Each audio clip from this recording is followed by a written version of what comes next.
আসসালামু আলাইকুম সবাইকে। কি অবস্থা সবার? আজকে আমরা নেদারল্যান্ডসে স্টুডেন্ট ভিসায় কীভাবে আপনি আসবেন, এখানে আসার পর আপনার লিভিং স্ট্যান্ডার্ড কেমন হবে, খরচ কেমন, ল্যাঙ্গুয়েজ ব্যারিয়ার আদৌ আছে কিনা এবং আসা ঠিক হবে কিনা, এরপর পরবর্তীতে পাসপোর্ট বা পিআর প্রসেস কীরকম সেই বিষয়ে কথা বলবো। তো চলুন শুরু করা যাক। তো আজকে আমি ভিডিওটা স্টেপ বাই স্টেপ বলবো, সব কিছু আলোচনা করব। আপনার স্টেপগুলো হচ্ছে এডুকেশনাল ফাইন্যান্সিয়াল রিকোয়ারমেন্টস, সেকেন্ড আসতেছে হচ্ছে আপনার ল্যাঙ্গুয়েজ, এরপরে আসতেছে আপনার হচ্ছে জব ক্রাইটেরিয়া, এরপর হচ্ছে আপনার কি বলে সেটেলমেন্ট অ্যান্ড পিআর ক্রাইটেরিয়া। তো সবগুলো নিয়ে আলোচনা করব। তো শুরুতে আমি কথা বলবো ফাইন্যান্সিয়াল অ্যান্ড এডুকেশনাল রিকোয়ারমেন্টস নিয়ে।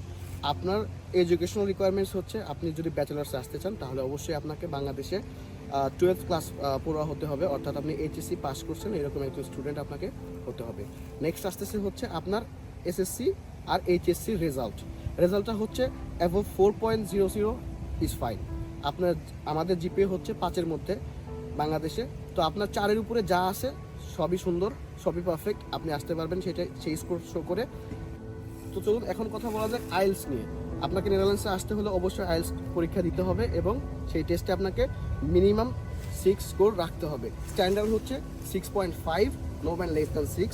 এটা আপনার নেদারল্যান্ডসের যে কোনো ইউনিভার্সিটি অ্যাকসেপ্ট করবে ব্যাচেলার্সের জন্য। মাস্টার্সের জন্য স্ট্যান্ডার্ড হচ্ছে সেম 6.5, সেই ক্ষেত্রে এনবিএলটি 6 অবশ্যই আপনাদের মেনটেন করতে হবে। ওকে, আর হচ্ছে অনেকে প্রশ্ন করে যে ওকে ভাই আমার তো 6 আছে, এরপর আমার কোনো একটাতে 5 আছে। ওকে, 5-এর ক্ষেত্রে খুবই ডিফিকাল্ট হয়ে যায়, তবে কোনো ওভারঅল 6 আর মাত্র একটা ব্যান্ডে যদি 5.5 থাকে তাহলেও বেশিরভাগ ইউনিভার্সিটি আপনাকে নির্দিষ্ট কোর্সে সুযোগ দিবে। আর হচ্ছে নেদারল্যান্ডসে কাইন্ড অফ বলা যায় যে অফার লেটার পাওয়া মানে ভিসা কনফার্ম। না, moving on to financial department. আপনার ফাইন্যান্সিয়াল কী কী রিকোয়ারমেন্ট আছে নেদারল্যান্ডসে আসার জন্য, সেটা হচ্ছে যে আপনার 1 বছরের যে টিউশন ফি, আমরা ধরে নিচ্ছি 10,000 ইউরো আপনার 1 বছরের টিউশন ফি। এর সাথে আপনার মিউনিসিপ্যালিটি থেকে যে নির্ধারণ করা 1 বছরের থাকা খাওয়ার খরচ আছে সরকার কর্তৃক, সেটা হচ্ছে 14,700 ইউরো টিল নাও। তো এই 14,700 প্লাস আপনার টিউশন ফি হতে পারে 10,000, হতে পারে 9,000, হতে পারে 11,000। সো আমরা ধরে নিচ্ছি 10,000। এটা আমরা যোগ করলে আমরা পাচ্ছি ধরেন 24,700-র মতো। 24,700 ইউরো প্লাস আপনার ভিসা অ্যাপ্লিকেশন ফি। এটা ইউনিভার্সিটি ওয়াইজ ভ্যারি করে।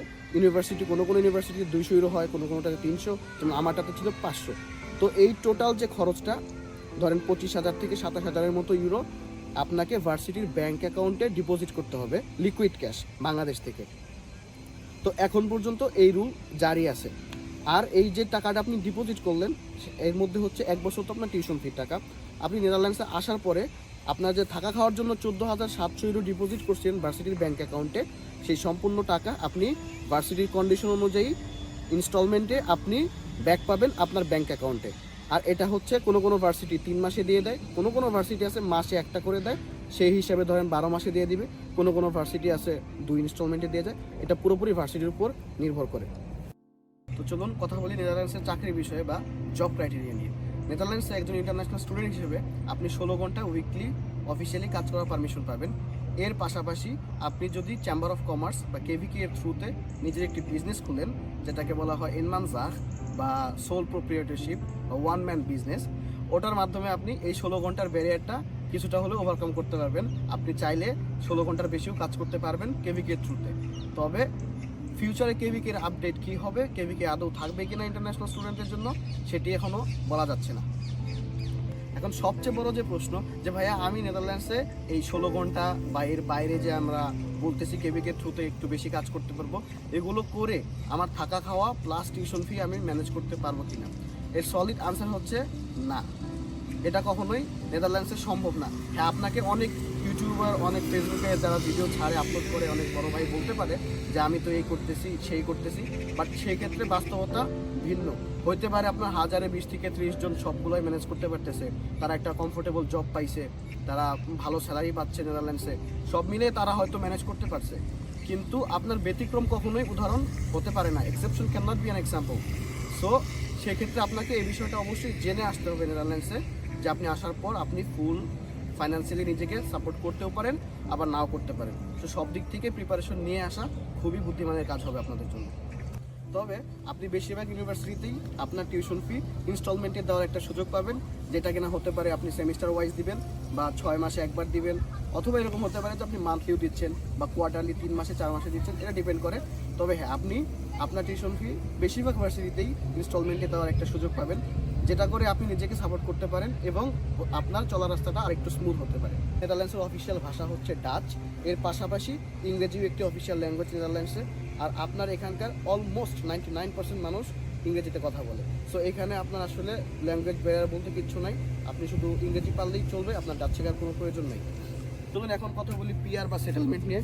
নেদারল্যান্ডসে আপনাকে পিআর পেতে হলে আপনার 5 বছর থাকতে হবে নেদারল্যান্ডসে এবং আপনার পড়াশোনা সুন্দরভাবে শেষ করতে হবে।